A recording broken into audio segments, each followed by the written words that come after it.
Hello दोस्तों, स्वागत है आप सभी का स्टडी राइज यूट्यूब चैनल पर। स्टडी राइज यूट्यूब चैनल पर सोशियोलॉजी, पॉलिटिकल साइंस, इकोनॉमिक्स और हिंदी साहित्य के प्रैक्टिस सेट करवाए जा रहे हैं जो कि आपके आने वाले एग्जाम जैसे TGT, PGT, GIC, LT grade, KVS, NET, JRF आदि एग्जाम्स के लिए काफ़ी हेल्पफुल रहेंगे। तो चलिए फिर शुरू करते हैं आज का वीडियो। आज का क्वेश्चन है क्वेश्चन नंबर 23। प्रमाप विचलन इस प्रकार विचलनों के वर्गों के माध्य का वर्गमूल है। यह किसने परिभाषित किया है? तो ऑप्शन में है ए एल बाउली, एल आर कॉर्नर और डी एन एलहेंस और एफ सी मिल्स। तो राइट आंसर क्या होगा इसमें? ये जो डेफिनेशन है कि प्रमाप विचलन इस प्रकार के विचलनों के वर्गों के माध्य का वर्गमूल है। तो ये जो कथन है ये परिभाषित किया है, ये क्या है? एफ सी मिल्स ने। किसने किया? एफ सी मिल्स ने। एफ सी मिल्स ने प्रमाप विचलन को इस प्रकार परिभाषित किया है कि प्रमाप विचलन इस प्रकार विचलनों के वर्गों के माध्य का वर्गमूल है। क्या बताया उन्होंने? कि जो प्रमाप विचलन है वो क्या है? वर्गों के माध्य का वर्गमूल बताया है। तो इसमें डी ऑप्शन राइट आंसर होगा। नेक्स्ट है क्वेश्चन नंबर 24। बहुलक निर्धारण के सूत्र। अब क्या है बहुलक निर्धारण का सूत्र? ये पूछा जाता है काफी। z is equal to 3m minus 2x में x क्या है? हमें x बताना है। x क्या है इसमें? तो ऑप्शन में है समांतर माध्य, माध्यिका, बहुलक या मानक विचलन। तो x क्या है ये सभी जानते हैं। क्या है? x होगा इसमें समांतर माध्य होगा और m होगा, m क्या होगा इसमें? माध्यिका होगी। ठीक है, तो इसका ए ऑप्शन राइट आंसर होगा। बहुलक निर्धारण के सूत्र जो है, जो बहुलक जेड क्या हो गया? बहुलक हो गया। तो बहुलक निर्धारण के सूत्र में Z is equal to 3m minus 2x में x क्या है? तो वो होगा समांतर माध्य, यानी कि मीन होगा। नेक्स्ट है क्वेश्चन नंबर 25। उपकल्पना के संबंध में निम्नलिखित में से कौन सा कथन सही है? तो ऑप्शन में है शोध समस्या का संभावित उत्तर है, सिद्धांत से असंबंधित है, अनुभव जन्य परीक्षण के लिए उपयुक्त नहीं है और डी है स्वतंत्र चरों का होना आवश्यक है। तो इसमें से जो राइट आंसर है, मतलब जो कथन सही है वो हमें बताना है। तो उपकल्पना के संबंध में है तो शोध समस्या का संभावित उत्तर है। तो ए ऑप्शन इसका राइट आंसर हो जाएगा। क्या होगा? शोध समस्या का संभावित उत्तर है, तो ये राइट आंसर होगा। उपकल्पना शोध विषय के अंतर्गत आने वाले विविध उद्देश्यों से संबंधित एवं काम चलाऊ अनुमान या निष्कर्ष है। क्या होता है ये? काम चलाऊ अनुमान या निष्कर्ष होता है। वह चिंतन जो अनुसंधान के पूर्व किया जाता है। जब हम किसी भी टॉपिक पे अनुसंधान कर रहे हैं, रिसर्च कर रहे हैं, तो जो हम पहले चिंतन करते हैं उसे क्या नाम दिया जाता है? उपकल्पना के नाम से जाना जाता है। उपकल्पना शोध समस्या का संभावित उत्तर हो सकता है। तो इस तरह से ए ऑप्शन इसका राइट आंसर होगा। नेक्स्ट है क्वेश्चन नंबर 26। किसने यह परिभाषा दी है? एक उपकल्पना या काम चलाऊ सामान्यीकरण है जिसकी वैधता की जांच बाकी रहती है। तो ये जो डेफिनेशन है वो किसकी है? जी ए लुंडबर्ग की है, या फिर पी बी यंग की है, डब्ल्यू जी गुडे की है, एवं पी एफ हार्ट की है, या फिर पी एस कोहन की है। तो राइट आंसर क्या होगा? ये जो डेफिनेशन है, एक उपकल्पना एक काम चलाऊ सामान्यीकरण है जिसकी वैधता की जांच बाकी रहती है। ये कथन है किसका? जी ए लुंडबर्ग का, यानी कि ए ऑप्शन इसका राइट आंसर होगा। नेक्स्ट है क्वेश्चन नंबर 27। किसने कहा है कि उपकल्पना एक अंतरिम व्यवस्थापन है जिसकी सत्यता का परीक्षण किया जाना अभी शेष है? अब ये वाली डेफिनेशन किसकी है? कि उपकल्पना एक अंतरिम व्यवस्थापन है जिसकी सत्यता का परीक्षण किया जाना अभी क्या है? शेष है, बाकी है। तो ऑप्शन में है जी A Lundberg, P be young, गुडी एवं हार्ट, या फिर आर एल ए काफ। तो राइट आंसर क्या होगा? जी ए लुंडबर्ग। ये भी डेफिनेशन किसकी है? जी ए लुंडबर्ग की है। तो ए ऑप्शन इसका राइट आंसर होगा। नेक्स्ट है क्वेश्चन नंबर 28। उपकल्पना एक काम चलाऊ सामान्यीकरण है। क्या है? एक काम चलाऊ यानी कि टेनेटेटिव जनरलाइजेशन है। ठीक है, काम चलाऊ सामान्यीकरण है जिसकी सत्यता जांच अभी बाकी है। तो क्वेश्चन रिपीट है, मतलब कुछ वर्ड्स इसमें चेंज किए गए हैं, एक दो, और बताना है वही है। राइट आंसर क्या होगा इसमें? तो देखो, पीवी यंग है, लुंडबर्ग है, गुडे एवं हार्ट है, या सी ए मोजर है। तो राइट आंसर क्या होगा इसमें? लुंडबर्ग। क्या है? जी ए लुंडबर्ग, यानी कि बी ऑप्शन इसका राइट आंसर होगा। नेक्स्ट है क्वेश्चन नंबर 29। लुंडबर्ग के अनुसार कौन सी सामाजिक अनुसंधान की श्रेष्ठतम विधि है? तो कौन सी है? अनुसूची है, प्रश्नावली है, साक्षात्कार है, या अवलोकन है? इनमें से कौन सी सबसे अच्छी विधि है? तो ये बताना है। तो इसमें है लुंडबर्ग के अनुसार हमें बताना है।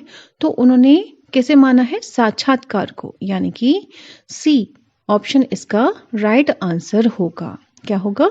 लुंडबर्ग के अनुसार अपनी विशिष्ट गुणों के कारण जो साक्षात्कार है तो सामाजिक अनुसंधान की श्रेष्ठतम विधि है, यानी कि टूल पर एक्सीलेंस है। कौन सी? साक्षात्कार। तो सी ऑप्शन इसका राइट आंसर होगा। नेक्स्ट है क्वेश्चन नंबर 30। व्यवहारिक जीवन में इस्तेमाल के लिए जो जानकारी प्राप्त की जाती है वह कहलाती है, वह क्या कही जाएगी? ऑप्शन में है व्यवहारिक शोध, वैध शोध, विशुद्ध शोध, या फिर आनुभाविक शोध। तो राइट आंसर क्या होगा इसमें? व्यवहारिक जीवन में इस्तेमाल के लिए जो जानकारी प्राप्त की जाती है वो क्या कहलाती है? वो कही जाएगी व्यवहारिक शोध। क्या कहा जाएगा? व्यवहारिक शोध, यानी कि ए ऑप्शन इसका राइट आंसर होगा। नेक्स्ट है क्वेश्चन नंबर 31। 20 स्टेटमेंट टेस्ट, तो TST किसके द्वारा विकसित किया गया है?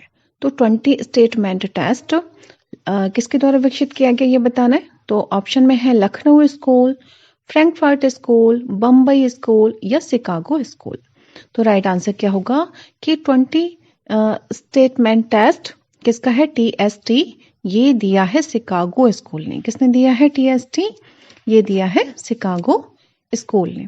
तो डी ऑप्शन इसका राइट आंसर होगा। अब 20 स्टेटमेंट टेस्ट यानी कि TST क्या होता क्या है?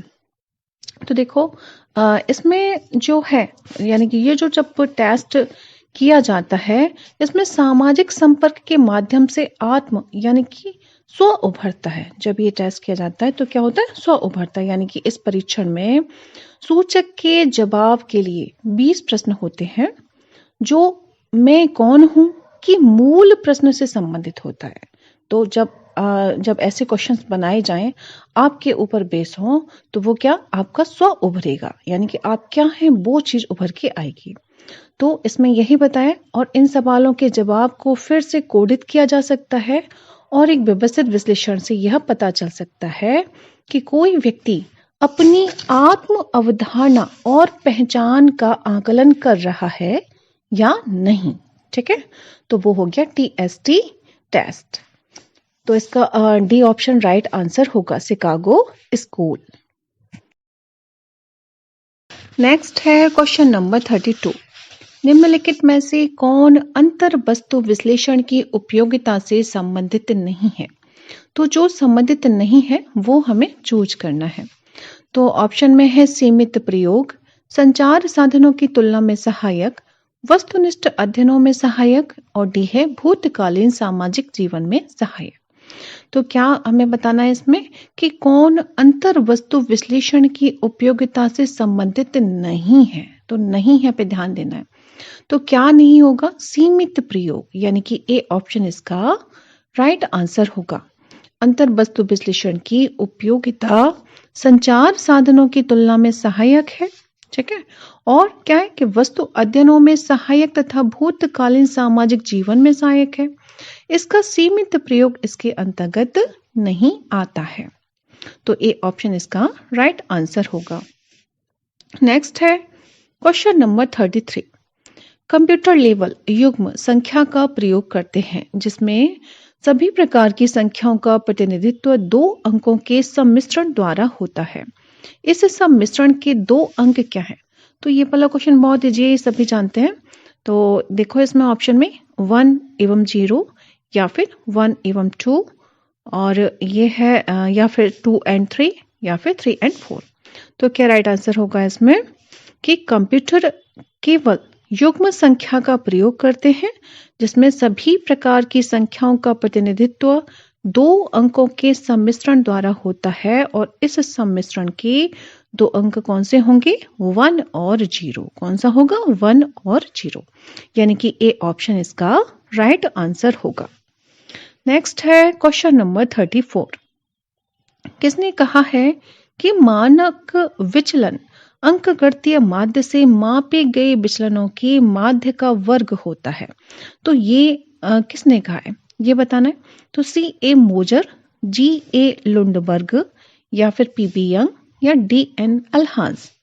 तो ये जो कथन है कि मानक विचलन अंकगणितीय माध्य से मापे गए विचलनों के माध्य का वर्ग होता है, तो ये कहा है किसने डी एन एल्हांस ने। किसने किया है डी एन एल्हांस ने। तो डी ऑप्शन इसका राइट आंसर होगा।